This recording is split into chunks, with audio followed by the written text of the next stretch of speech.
Percaya atau gagal? Pilihan di tangan kita.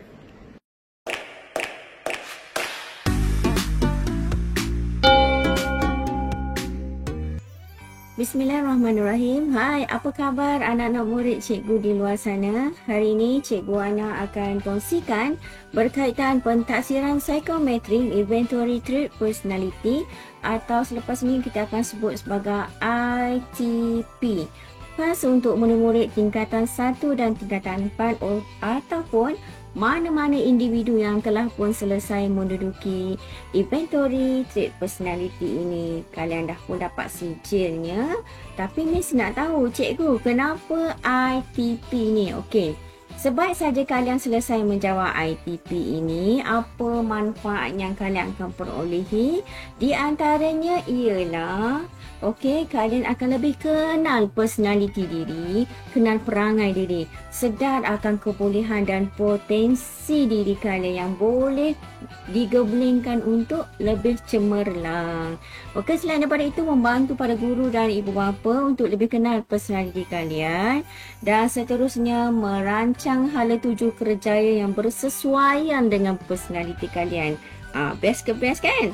Okey, untuk itu Cikgu Ana sharekan bersama dengan kalian, dan setiap kali interpretasi ini dilaksanakan akan membabitkan 3 perkara, sama ada skor anda rendah atau sederhana ataupun tinggi. Jom kita tengok satu demi satu 15 konstruk yang akan Cikgu Ana terangkan pada kalian. Okey? Dan ingat, respon yang kalian jawab itu tidak ada yang betul dan tak ada yang salah. Yang mana kelebihan kalian, potensi kalian kita terus perkukuhkan, dan sekiranya ada sebarang kelemahan kita sama-sama baiki dari semasa ke semasa. Kan perangai kita ataupun personality kita boleh berubah. Okey, semoga kita akan menjadi insan yang lebih baik dan lebih baik dan lebih baik. Jom kita lihat satu demi satu konstruknya. Yang pertama, autonomi. Okey, autonomi itu apa? Bebas. Individu yang lebih sukakan kebebasan dalam tindakannya dan dapat mengawal serta menentukan aktiviti-aktiviti harian. Jom kita tengok, you are berada pada skor yang mana satu? Okey, kita tengok. Sekiranya anda memperoleh skor rendah, anda adalah seorang yang lebih suka menerima arahan orang lain, akur kepada peraturan dan mempunyai sifat kebergantungan yang tinggi. Sampai bila nak bergantung pada orang lain? Okey, jawab dalam hati. Okey, sekiranya autonomi pada tahap yang sederhana, anda mempunyai sifat-sifat autonomi pada tahap sederhana dari segi keakuran, nak bebas, sederhana, berdikari dan kawalan aktiviti harian anda pun secara sederhana. Sekiranya autonomi anda adalah tinggi, 70 hingga 99%, anda sukakan kebebasan sepenuhnya dalam segala tindakan, sangat berdikari dan yakin dalam membuat keputusan. Untuk anak murid cikgu, kalau ada yang tinggi ni, bimbang juga, sebab kadang-kadang selalu saja buat tindakan-tindakan. Kalau yang positif tu okey lah, tapi kalau yang negatif tu kita bimbang. Memberontak, lari pada rumah. Okey, itu yang kita tak nak. Okey, kalau ada yang jadi macam ni, cikgu nak invite you untuk datang untuk buat sesi bimbingan bersama untuk kita menjadi manusia yang lebih baik, insya-Allah. Okey, seterusnya yang kedua, kreatif. Individu yang berkebolehan mencipta, menghasilkan dan kembangkan idea baru dan asli. Okey, tengok you are berada pada tahap yang mana satu. Kalau rendah, anda tak suka hasilkan sesuatu yang baru. Anda kurang gunakan daya imajinasi, tapi selesa gunakan idea yang sedia ada. Okey. Sekiranya sederhana, anda mempunyai ciri-ciri kreatif pada tahap sederhana. Tapi yang bestnya adalah kalau kita boleh gilap diri kita sepanjang belajar ni, jadi kreativiti kita pada tahap kreatif kita pada tahap yang tinggi. Sebab apa tinggi? Bila tinggi, anda mempunyai daya imajinasi yang tinggi, banyak idea, boleh hasilkan karya kreatif yang original dan tak suka bekerja yang berulang-ulang. Dekat sinilah anak murid cikgu akan hasilkan banyak inovasi dan berani berfikir di luar kotak. Okey, di zaman IR 4.0 ni, kita nak bina anak-anak murid kita mempunyai daya kreatif yang tinggi. Tak cikgu, saya dapat sederhana dengan rendah. Tak apalah, sebab itulah datang sekolah dan belajar. Kita gilap supaya kreatif kita tinggi. Okey, seterusnya. Ketiga, agresif. Individu terlalu kritikal terhadap orang lain, tegas, berani dan tak suka dimanipulasi. Tak menghiraukan perasaan orang lain dalam mencapai matlamat diri. Agresif, orang selalu kaitkan dengan seorang yang pemarah kan? Tapi tengok skor you all masing-masing. Berada pada tahap rendah atau sederhana atau tinggi. Kalau rendah bukan nama agresif. Kalau rendah namanya pasif. Dalam kebanyakan hal, anda membenarkan orang lain memanipulasikan diri anda dan perasaan anda. Boleh dikatakan kalau orang yang pasif ni selalu kena bully kan? Sampai bila kalian nak kena bully? Jom kita bincang kat bilik kaunseling macam mana nak elak daripada dibully. Okey, kalau agresif kalian berada pada tahap yang sederhana, anda bukan dinamakan sebagai seorang agresif, tetapi anda adalah seorang yang dipanggil assertif, yang mempunyai ketegasan diri. Dan kebanyakan hal anda selalu tuntut hak anda, tapi dalam masa yang sama jaga hati orang lain dan perasaan orang lain. Bagus-bagus kan orang yang assertif ni? Dekat sinilah pelajar cemerlang akan berada. Seterusnya, sekiranya anda berada pada tahap tinggi, anda adalah seorang yang agresif, pemarah. Anda berani dan suka kritik orang depan-depan. Dalam kebanyakan hal, hati dan perasaan orang lain bukanlah tumpuan anda. Yang penting hajat dan matlamat anda tercapai. Tapi tak biasakan, sebab biasa orang yang agresif tinggi tak disukai orang lain sangat. Jadi datang bilik kaunseling, kita bincang macam mana nak jadi seorang yang assertif. Okay, right? Seterusnya, yang keempat, extrovert. Extrovert, individu suka berinteraksi, ramah, mesra, suka bekerja dan berada dengan ramai orang, suka ada kawan ramai-ramai. Okey, apa tahap you all? Sekiranya anda berada pada tahap yang rendah, anda dinamakan sebagai seorang yang introvert, pemalu, suka sendirian, tak selesa berada dalam majlis ramai-ramai ataupun kena bercakap kat khalayak ramai. Kalau kat dewan tu, dalam dewan tengah buat program, senyap je. Itu introvert. Tapi macam mana nak jadi pelajar yang cemerlang? Kita tengok. Sederhana. Anda bersederhana dalam pergaulan sosial, berpada-pada dalam menjalin hubungan dengan persekitaran. Biasanya rakan-rakan anda pun seorang yang sederhana dan aspek extrovert. Maksud tak cakap banyak, cakap bila perlu.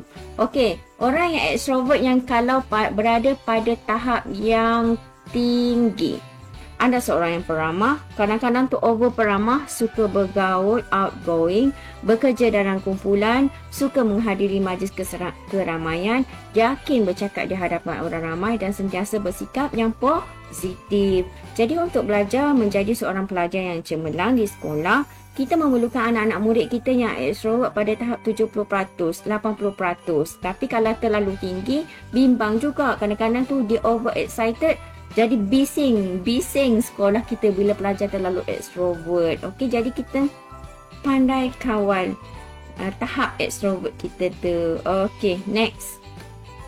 Pencapaian. Okey, tengok pencapaian kalian. Macam mana sekarang ni? Pencapaian individu ini adalah seorang yang bersemangat dan bermotivasi untuk menyelesaikan tugas yang diberi oleh cikgu dan sentiasa mahukan kejayaan dan sukakan persaingan walaupun banyak rintangan ataupun halangan yang dihadapi. Okey, tengok skor kalian.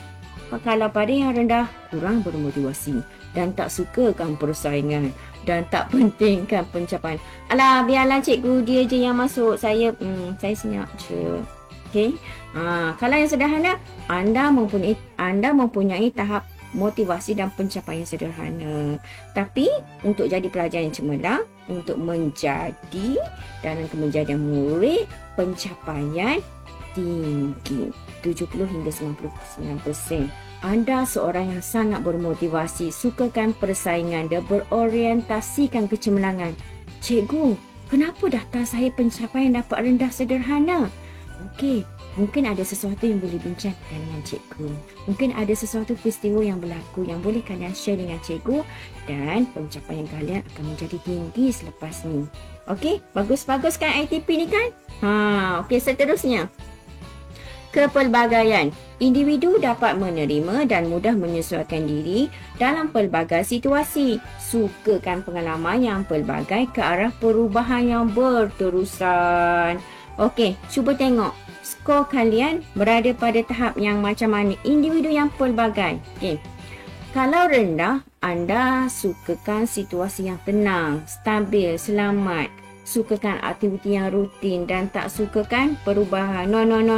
Kalau saya duduk kelas ni cikgu, saya nak stay je kelas ni. Tak nak pergi kelas yang kelas sains ke, tak nak. Saya lebih suka duduk di sini. Okey, ada orang yang macam tu. Kalau kepelbagaian you pada tahap yang sederhana, anda mempunyai tahap kepelbagaian kurang fleksibel, sederhana anja dan ambil masa untuk buat perubahan. Okey, biasa suka pakai baju warna pink kan? Okey, orang suruh tukar sekali pakai baju warna oren. Oh no, lambat sikit lah nak ubah. Tapi boleh je pakai baju oren cikgu. Oh okey, macam tu, sederhana dan sikit perubahan tu. Okey, kalau kepelbagaian tinggi, anda seorang yang suka pada perubahan dan perkara-perkara baru. Makanan hot baru ni, yang tu dia cuba. Ada tudung baru, tu yang dia beli dulu. Rasa dulu. Okey. Ada subjek baru. Saya dulu nak belajar cikgu, nak tahu apa subjek tu. Itu orang yang kepelbagaian tinggi. Kerja-kerja rutin sangat membosankan anda.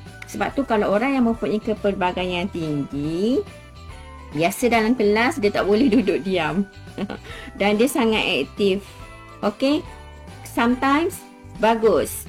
Sometimes menyesatkan cikgu-cikgu. Jadi kena faham. Kalau you seorang yang mempunyai kepelbagaian tinggi sekarang, kita perlu mudahkan cikgu dalam kelas. Cikgu faham you all seorang yang kepelbagaian tinggi, sangat fleksibel dan awak sukakan benda-benda yang baru. Awak sentiasa nak cuba satu yang baru. Tapi jangan sampai menyusahkan orang lain. Okey? Bagus ni. Tapi kalau macam kepelbagaian tinggi tau. Kalau dalam aspek mencari pasangan kan. Kalau macam ni kan. Jadi macam playboy lah pula. Tapi tak apa. Untuk belajar, untuk pelajar macam you all, kami perlukan pelajar yang mempunyai kepelbagaian yang tinggi, test yang tinggi. Semua nak cuba. Okey? Itulah yang akan mencipta kalian menjadi seorang yang berjaya. Okey, seterusnya. Intelektual. Okey, tengok intelektual kalian berada pada tahap yang mana. Intelektual ni kalau rendah, kalau tinggi bukan menggambarkan anda bodoh ataupun pandai. Tetapi intelektual adalah individu yang berminat pada aktiviti memberi cabaran dari aspek intelektual, mementingkan aktiviti berbentuk kognitif dan ilmiah. Cuba tengok kalau yang rendah, anda berminat pada aktiviti yang berstruktur, kemahiran dan praktikal. Tak suka membaca, tapi suka kemahiran, terus buat dan praktik. Anda juga suka baca bahan-bahan hiburan dan tak ilmiah. Kalau bab-bab ilmiah, tak nak, tak suka sangat. Okey, macam mana kalau orang yang tahap intelektual dia sederhana? Tahap sederhana dari aktiviti yang mencabar minda, ilmu pengetahuan, akademik dan ilmiah. Tapi yang bestnya, kita nak jana diri kita berada pada tahap intelektual yang tinggi. Okey? Maksudnya kalau tinggi, anda suka pada aktiviti yang mencabar minda dan berbentuk keilmuan. Suka membaca ni, kuat membaca.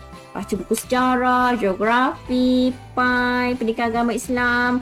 Okey? Mempunyai daya ingin tahu yang sangat tinggi. Orang yang duduk dalam bidang sains nak jadi doktor, intelektual dia kena tinggi. Kenapa? Baca kimia, biologi, fizik kena takulan tinggi. Okey. Seterusnya aspek kepimpinan. Okey. Individu yang suka mengawal orang lain atau lebih suka dipimpin daripada dipimpin. Kenal pasti tahap diri masing-masing. Adakah you all boleh jadi seorang pemimpin pelajar di sekolah, ataupun anda lebih baik anda menjadi pelajar biasa saja di sekolah tapi tetap mencipta kejayaan macam orang lain. Jom kita tengok. Kalau tahap sederhana, anda tak suka, anda lebih suka menjadi seorang pengikut yang setia. Yang ni bagus juga. Seorang pemimpin perlukan pengikut yang setia. Anda lah yang berada pada tahap yang rendah ni. Okey. Selain daripada tu, kalau dapat tahap sederhana, anda mempunyai tahap kepimpinan yang sederhana. Maksudnya boleh pimpin kumpulan-kumpulan, kelompok-kelompok studi kecil-kecil. Tak boleh yang besar-besar. Okey? Tapi kalau anda mempunyai ciri-ciri kepimpinan yang tinggi, anda mempunyai ciri kepimpinan yang tegas, bijak dalam buat keputusan, berani dan suka jadi ketua dalam satu-satu kelompok besar. Anda juga mempunyai satu daya inisiatif yang tinggi, daya penggerak yang tinggi dan boleh mempengaruhi orang lain dalam kepimpinan anda. Okey, fikir-fikirkan, tengok-tengok pemimpin-pemimpin di luar sana. Anda pengawas sekolah, anda pembimbing rakan sebaya, anda pengawas koperasi ataupun anda adalah pengawas pusat sumber sekolah. Anda berada pada tahap yang mana? Kalau anda berada pada tahap yang rendah, jom cepat-cepat baiki. Baiki cara kita, personality kita. Okey? Supaya anda lebih berjaya. Okey, next. 9. Struktur. Individu suka kepada perkara yang teratur, kemas, terperinci dan mengikut peraturan. Struktur, kemas. Tengok kalian berada pada tahap macam mana. Tengok bilik tidur you all sekarang ni. Tengok tulisan you all sekarang ni. Jom tengok. Okey, struktur. Siapa yang rendah suka pada aktiviti yang tak sistematik. Berterabur lah. Bilik jadi berterabur ke? Dan tak berulang-ulang. Anda tak suka pada peraturan yang rigid. Dan ini biasa berlaku pada orang seni tau. Orang seni dia tak suka aktiviti yang sistematik dan berulang-ulang sebab dia nak berkreativiti. Seni dia tanpa batas. Berselerak-selerak tu adalah seni. Rambut serabai-serabai adalah seni. Bagus juga kan? Dan menghasilkan lagu-lagu yang sangat indah. Dan maaf. Apalah. Okey, seterusnya struktur sederhana. Ciri personaliti penstrukturan anda, kekemasan anda pada tahap yang sederhana. Tapi cuba tengok kalau orang yang mempunyai struktur yang tinggi, anda suka pada perkara yang struktur, rutin dan terperinci. Lebih gemarkan kejayaan yang memerlukan kegemasan, peraturan, ketelitian dan berulang-ulang. Dan untuk orang yang struktur yang tinggi, kalau kita tengok macam siapa? Contoh paling dekat, mak kita kat rumah. Kalau tengok siapa-siapa ni, abang, ambil tu baju, lipat, tolong buang sampah. Mesti nak tengok yang kemas. Bagus juga orang struktur yang tinggi ni kan. Dan kalau kerjaya yang struktur tinggi ni, kita nak yang siapa? Accountant. Dia seorang yang berstruktur, rutin, nombor tu tertib terening, hilang satu sen pun dapat kesan. Okey. Dan untuk anak murid cikgu, kalau tak boleh dapat struktur tinggi, paling kurang sederhana. Maksudnya apa? Buku nota, tulisnya teratur. Buku-buku sentiasa bawa. Jadual sekolah akan tengok. Okey? Macam tu. Dan dekat rumah, kita jadi seorang yang memudahkan mak ayah kita. Tolong mak ayah. Kita struktur. Maksudnya tak adalah bersepah pun kita kan? Okey. Seterusnya. 10. Resilient. Resilient adalah apa? Individu yang cekal dan bermotivasi untuk menghabiskan atau menyelesaikan semua tugasan yang diberikan. Tengok tahap you all pada tahap macam mana? Kerja sekolah siap tak? Okey, kalau resilient pada tahap yang rendah, daya ketahanan anda rendah dari aspek fizikal, mental dan emosi, mudah mengalah, cepat bosan dan tangguhkan kerja. So tak macam ni, tangguh kerja. Banyaklah kerja sekolah kita tertangguh kan? Okey, tengok pula kalau resilient tahap sederhana. Ciri-ciri ketahanan psikologi anda pada tahap yang sederhana. Ada sifat nak cuba jaya dan ikhtiar. Buat juga soalan latihan matematik tu. Walaupun tak dapat, cuba. Tiba-tiba tak dapat. Tinggal saja. Besok jumpa kawan. Tanya kawan, tanya cikgu. Bagus juga.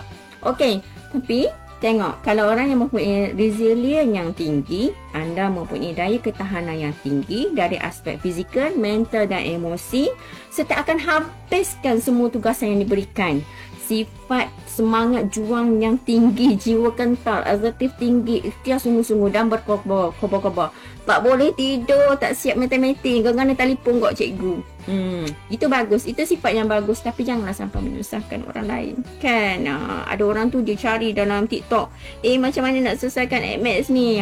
Itu yang terbaik. Cari sini, cari. Lepas tu mula share dengan kawan lain. Itu resilient. Kita nak anak pelajar kita berada resilient pada tahap yang sederhana ataupun tinggi. Okey, barulah you akan berjaya nak jadi doktor kan, ataupun jadi engineer kan. Okey, next. 11. Menolong. Individu cenderung untuk tunjukkan rasa empati, kasih sayang dan suka beri bantuan pada orang lain. Bagus tu. Cuba tengok you pada tahap yang mana. Biasanya ramai yang punya pada tahap yang tinggi. Okey, cikgu rasa yang ni kita jelas, kita nampak. Kalau sifat menolong, kita nampak menolong yang macam mana. Kalau rendah, kurang prihatin, lebih pada diri sendiri je. Tak kisah dia jatuh, aku gelak je. Okey. Kalau sederhana, sifat tolong anda pada tahap yang sederhana. Simpati pelibatan pada tahap kebajikan pada tahap yang sederhana. Kalau tinggi, tengok orang tu pakai baju terkoyak sikit belakang tu, sebab pergi kat dia, baju terkoyak, jom kan kita tolong dicari dekat bilik RBT. Macam tu. Prihatin, seorang yang peka, mudah menghulurkan bantuan dan sukarela. Ini ciri-ciri seorang kaunselor, ciri-ciri pegawai di Jabatan Kebajikan Masyarakat, juga ciri-ciri seorang guru di sini, seorang pensyarah yang selalu nak tolong pelajar. Sampai ke titisan terakhir sebelum masuk Dewan Periksa pun cikgu-cikgu datang mengajar kan. Tu cikgu. Siapa nak jadi cikgu? Menolong mesti tinggi. Okey, seterusnya. Analytical. Individu yang suka membuat pemerhatian dan menganalisis sebelum membuat keputusan. Membuat keputusan berdasarkan fakta dan bukti. Jom tengok. Analytical you all pada tahap apa? Rendah, sederhana atau tinggi? Okey, kalau rendah, anda seorang yang praktikal. Bukan orang yang berorientasikan teoretikal. Praktikal tu apa? Orang yang tak suka membaca. Teoretikal orang suka banyak membaca. Okey. Anda tak suka menganalisis dan kurang peka terhadap persekitaran. Okey, kalau sederhana dah dari segi kepekaan dan pemerhatian penganalisisan anda. Okey, kalau tinggi, anda adalah seorang yang peka terhadap persekitaran dan suka membuat perhatian, menganalisis diri sendiri, orang lain dan persekitaran. Okey, kalau kat sini pun kita boleh nampak juga kerjaya kalau orang yang mempunyai analitika yang tinggi, kerjaya di sini adalah kebanyakan dalam bidang sains, doktor, jurutera, doktor gigi, saintis, angkasawan. Okey. Kalau orang yang rendah, orang yang analitika yang rendah, apa kerjaya? Kerjaya macam chef. Macam kerjanya juga bahagian membuat perabot, kerja-kerja yang tak memerlukan banyak membaca. Okey, nilai-nilai tahap sendiri. Okey, kalau rasa tak faham, boleh jumpa dengan guru kaunseling anda. Okey, seterusnya. 13. Kritik diri. Individu yang tidak stabil dari aspek emosi dan psikologi mempunyai anggapan bahawa orang lain adalah lebih baik. Tapi cuba tengok kritik diri anda berada pada tahap mana? Rendah, sederhana atau tinggi? Kalau rendah, anda seorang yang sangat yakin. Anda tak kritik diri anda. Okey? Ada kalanya terlalu yakin dan cenderung untuk menganggap diri selalu je betul. Ni cikgu bimbang juga siapa yang dapat 10, 20 ni. Bimbang juga sebab dia terlalu yakin. Dia je yang terbaik. Dia je yang betul. Okey? Tapi sekiranya anda memperoleh kritik diri pada tahap yang sederhana, anda adalah seorang individu yang stabil dari aspek emosi dan psikologi. Anda seorang yang suka muhasabah diri, kenal pasti kekuatan dan kelemahan serta sentiasa mempertikaikan kemajuan diri. Okey, tak apalah Hana, hari ni kalah, esok lusa kalau lepas kita usaha kita akan menang. Ini orang yang kritik diri yang sederhana. Maksudnya dia boleh imbangkan, dia boleh urus emosinya dengan baik. Yang ini kita yang nak untuk pelajar-pelajar kita. Okey, apa jadi kalau anak murid cikgu yang mempunyai tahap kritik diri yang tinggi? Anda sering rasa rendah diri, bimbang, rasa bersalah, resah dan cemas terhadap apa yang berlaku. So, individu yang mempunyai kritik diri skor lebih daripada 80%, memang cikgu Ana ataupun mana-mana guru kaunseling akan invite you all untuk menjalani sesi bimbingan supaya kalian lebih baik, lebih cemerlang, lebih hidup lebih teratur. Okey, next. Seterusnya, 14. Wawasan. Apa maksud wawasan? Individu yang berpandangan jauh, memiliki daya imajinasi yang tinggi, memikirkan idea-idea yang tak terfikir oleh orang lain, berani mengambil risiko bijak, serta membuat keputusan optimis dan berkarisma. Tengok. Soal tahap rendah, sederhana atau tinggi? Individu yang berpandangan jauh, daya imajinasi dia tinggi, berani buat keputusan, berani ambil risiko, bijak ambil keputusan, optimis dan berkarisma. Ini kan ciri-ciri orang yang berjaya. You all pada tahap yang mana? Okey. Siapa berada pada tahap yang rendah, kita up pergi yang sederhana. Supaya kita sederhana ataupun lebih tinggi, kita mempunyai daya imajinasi dan cita-cita yang tinggi serta dapat menjangkau pandangan yang jauh. Anda mempunyai hala tuju, visi dan misi yang jelas. Sayalah yang menentukan masa depan saya. Anda individu yang cemerlang. Kan? Jadi Cikgu Ana tak sebut pun yang rendah, yang sederhana. Tak malas nak baca yang bahagian tafsiran tu. Sebab kadang-kadang cara sekalipun untuk Cikgu nak menjadikan anak-anak murid Cikgu, anak-anak murid yang menjadi, kita nak pandang, kalau boleh kita usaha untuk dapatkan personaliti yang wawasannya tinggi. Okey? Anda bahagia, cikgu pun bahagia. Keluarga anda pun akan bahagia bila anda fokus untuk pada wawasan yang tinggi. Okey, Cikgu Nana rasa habis untuk bahagian ini. Dan habislah interpretasi ITP kalian pada hari ini. Dan lihat yang konstruk ke-15. Ketelusan menunjukkan kejujuran anda, memberi maklum balas sepanjang menjawab inventory trait personality ini. Sekiranya anda memperoleh skor 50 hingga 99%, sebenarnya anda tidak jujur ataupun tak telus ketika memberi maklum balas terhadap item-item inventory yang diberikan. Dan dapatan trait personality kalian sebenarnya tak menempati personality anda. Okey, so kejujuran anda digambarkan sebagai skor yang rendah. Sampai bila kita nak menipu diri sendiri ataupun kemungkinan yang dapat skor 50 hingga 99%, tahap bacaan kefahaman item-item inventory pada tahap yang rendah. Mungkin you all boleh jawab semula, menduduki semula dan jawab dengan lebih jujur, ataupun menghadap cikgu dalam bilik ni, cikgu akan baca satu dan memberi kefahaman kepada anda dan anda pun menjawab. Mungkin tafsiran akan lebih baik untuk anda. Okey, itu saja perkongsian Cikgu Ana hari ini. Semoga kalian terus menjadi orang yang lebih baik dan hidup kalian lebih bahagia. Sekiranya ada apa-apa yang nak ditanyakan, sekiranya ada apa-apa soalan yang ingin diutarakan, sila hantar direct message pada cikgu ataupun komen di sini. Nanti ada semasa ke semasa kita akan jawab. Semoga kalian lebih kenal diri, boleh memperbaiki diri sama-sama kita. Semoga kalian menjadi insan yang lebih berjaya. Okey, itu saja hari ini. Assalamualaikum warahmatullahi wabarakatuh. Jumpa lagi.